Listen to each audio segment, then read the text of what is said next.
So finally, welcome to my vlog on Lebanon. Confession, when I was in Lebanon, I wasn't looking to create any sort of content. So these are just like videos on my phone. And I think it's fine because it's a lot more personal. I loved Lebanon. I made amazing friends, amazing memories. It was such an awesome part of my life. And I'm just so happy that I get to share this part with you. So sit back, relax, and enjoy. As you can tell, I'm very new to this, so forgive mistakes. My journey started in Dubai with Emirates coming to pick me up. As soon as we were approaching Lebanon, I looked outside the window and I was like, I made an awesome decision. I was so psyched about it. So I got my visa and then my hotel folks were here to pick me up. And then I was just looking around. Everywhere was so beautiful. The water was so blue. It was gorgeous. In Lebanon, everyone is so friendly and everyone is ready to have a conversation. I've been in Africa 25 years. Oh my goodness. From what, Lagos? Yes, I'm from Lagos. Oh, really? Thank you. Nice city. I visit there, but I'm living in Kinshasa, Congo. Oh, but wow. I go to Lagos. Nice. Many times there. I felt so at home in Lebanon, and it's not hard to see why. I stayed at Kempinski. Usually, when I'm traveling to a place for the first time, I'm very particular about the first place I land because I think it can make or break your trip. And this was an excellent choice.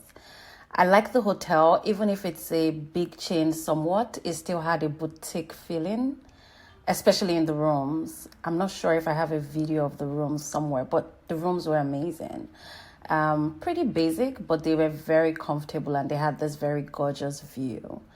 And the breakfast in this place was so good. First day of breakfast, I actually met a Ghanaian. We had a very amazing conversation over breakfast. Very next day, for no reason whatsoever, I decided I wanted to get my Medusa pierced. It's my favorite piercing, but I was so scared. I remember asking here which one was more painful, and he was like, oh, both of them are. So we're just trying to figure out where to place it, and I think we got the right spot. So guys, I just got my Medusa piercing. I've wanted this piercing for a very long time, so I'm quite excited. Then I explored Beirut downtown. I particularly love the fact that there were cherry blossoms here, and there's so much character to Beirut. It's wonderful. It's very beautiful. One of my favorite neighborhoods in Beirut is Jemenze. I absolutely just fell in love with this place just walking on the street. I hadn't even, I didn't know where I was. I just felt very at home once I walked into that street. You should definitely check it out. Also check out this restaurant itself. This restaurant, aside the fact that it has a deep history, the food is very delicious. I was literally just walking on the road, and even if this restaurant is popular and I'd planned to check it out, right? But somebody just called out to me from inside the restaurant. That's the chef himself. And he's like, hello. And then I just had to look back and I was like, hi. So I walked into the place and I was like, you know what? I think I'm going to have a meal. And then that's when I realized, just looking around, that, oh, this place was on my list to visit. So I just wanted to give a real big shout out to the people at Le Chef restaurant. I loved coming here. Lebanon is going through a period of economic recovery, and so far the inflation has been really horrible, especially for the people who live in Lebanon and earn in lira. So I implore you to read some more, and I'll put a link below for you to read some more about the situation because it's important for you to understand. In Beirut, there's a very nice nightlife, and if that's your thing, definitely check it out. After Beirut, I went to a place called Jounieh, which I absolutely loved. I think Jounieh was one of my favorite cities, actually. The views were amazing. I just liked walking by the beach.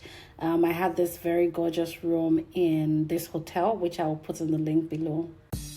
So this was the first hotel I stayed in Junior. I loved it so much. The people were so nice and kind, and the views were amazing. I spent a lot of time in that bathtub, like a lot of time, just like, you know, chilling, doing nothing really. It was so relaxing. And then it got frisky.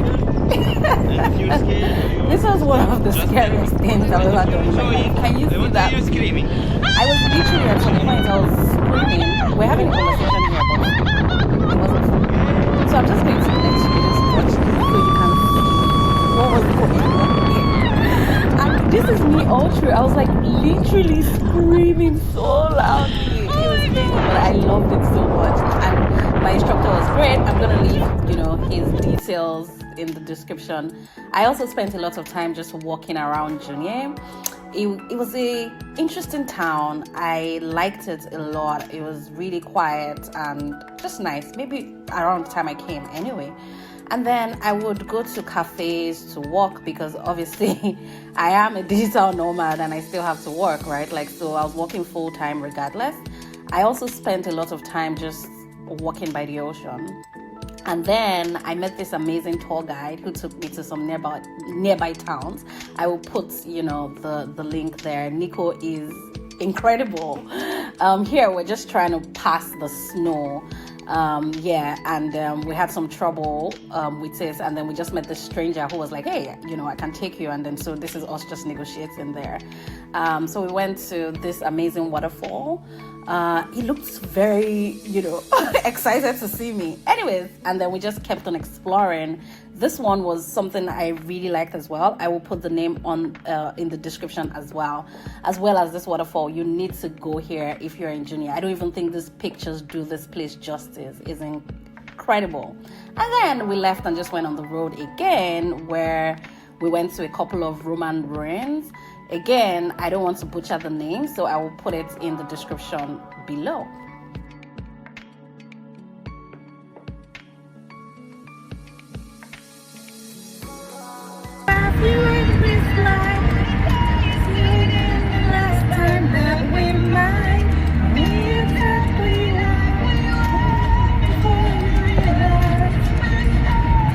I wonder what the once we're done exploring, of course we're hungry, and Nico was gracious enough to take me to the best tauk place, I hope I got that pronunciation right, in town. And this was me just trying to make my own thing, right? It was so delicious, and I'm not even a bread person as such, but this was great. I came back here many times to eat this same dish. You need to try it. It's really good. So yeah, that was just it. And oh my goodness. My babies. My babies. So CC 1, 2, 3, 4. 1, 2, 3, 4, 5. But I know each one by character. Oh, okay, so you can tell. Yes, this is the most emotional one. This one here. This one. And this one, she's jealous. I know them by character. And this one's a very good mom. This one, the best mom. This one. She has her kitties. Her kittens inside. Okay. And this is part of the group. There is another.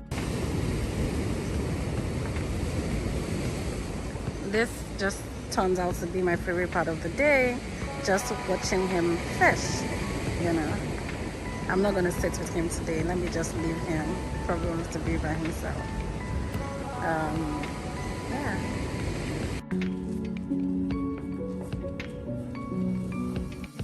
I loved coming here a lot. It was just incredible. I'll just come here to meditate, and it has this amazing view of the entire town. When you're here, you just feel like you're on top of the world, and there's just this level of peace that just engulfs you. And then I went to the Jeta Grotto. This is also one of the most incredible things I've ever seen in my life, but videos are not allowed inside the cave, so I didn't take any videos inside the cave. But something you should see at least once in your life. And that's it, the end of part 1 of my Lebanon trip. I hope you enjoyed it as much as I enjoyed putting it together. See you in part 2.